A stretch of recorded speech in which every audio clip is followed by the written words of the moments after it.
అదే RTV app వార్తల్ని క్షణాల్లో చదివే అవకాశం ఉంటుంది. ఒక న్యూస్ పేపర్, ఒక టెలివిజన్ ఛానల్ మీ చేతుల్లో ఎప్పుడూ ఉంటాయి. ఉపాధి నిమిత్తం విదేశాలకు వెళ్తున్నటువంటి వారు రోజు రోజుకు పెరుగుతున్నారు. అయితే అక్కడ అనేక సందర్భాల్లో కేసుల్లో ఇరుక్కుంటున్నారు. తాజాగా జగిత్యాల జిల్లా పెగడపల్లి మండలం ఎల్లాపూర్ గ్రామానికి చెందినటువంటి మల్లారపు మధుకర్ తన బ్యాంకు ఖాతా నుంచి తనకి తెలియకుండానే డబ్బుల ట్రాన్సాక్షన్ అధికమైంది, కోట్ల రూపాయల ట్రాన్సాక్షన్ అయిందని చెప్పేసి అతను దుబాయ్ నుండి ఇండియా వస్తున్నటువంటి క్రమంలో దుబాయ్ అధికారులు అతన్ని అరెస్ట్ చేశారు. దీంతో కుటుంబ సభ్యులు హైదరాబాద్లోని ప్రజాభవన్కి వెళ్ళి అప్పీల్ చేశారు. తన కుమారునికి లీగల్ సెల్ అథారిటీ ద్వారా విడిపించాలి, స్వదేశానికి తెప్పించే ప్రయత్నం చేయాలని వేడుకుంటున్నారు. దీంతో ఆ గల్ఫ్ సర్వీసెస్కి సంబంధించినటువంటి వ్యక్తులు ఇతన్ని స్వదేశానికి తెప్పించే ప్రయత్నం చేస్తున్నారు. మొత్తం మీద తెలిసి కొందరు, తెలియక కొందరు అనేక చట్టాలను ఉల్లంఘిస్తున్నటువంటి పరిస్థితి రోజు రోజుకు పెరుగుతుంది. చట్టాల మీద కనీస అవగాహన ఉండాల్సినటువంటి అవసరం ఎంతైనా ఉంది అంటున్నారు నిపుణులు.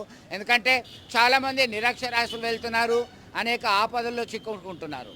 అయితే కొంతమంది విద్యావంతులు సైతం వెళ్ళి సైబర్ నేరాల్లో చిక్కుకుంటున్నారు. తెలిసి కొందరు, తెలియక కొందరు ఇన్వాల్వ్ అవుతున్నారు. దీంతో తన బ్యాంకు ఖాతా దుర్వినియోగం అయింది, దాని ద్వారానే తాను చిక్కుల్లో ఇరుక్కున్నాను అనేటువంటి ఉద్దేశంతో వారు స్వగృహానికి చెప్పడం జరిగింది. పేరెంట్స్ అందరూ ఆందోళన, ఆవేదనతో ఎదురుచూస్తున్నారు.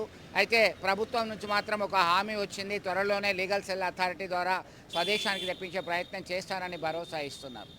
చూద్దాం ఎప్పటి వరకు వస్తారో. మరిన్ని వీడియోస్ కోసం ఛానల్ ని సబ్స్క్రైబ్ చేయండి. లేటెస్ట్ అప్డేట్స్ కోసం వాట్సాప్ ఛానల్ ని ఫాలో చేయండి. అండ్ లింక్ డిస్క్రిప్షన్ లో ఉంది.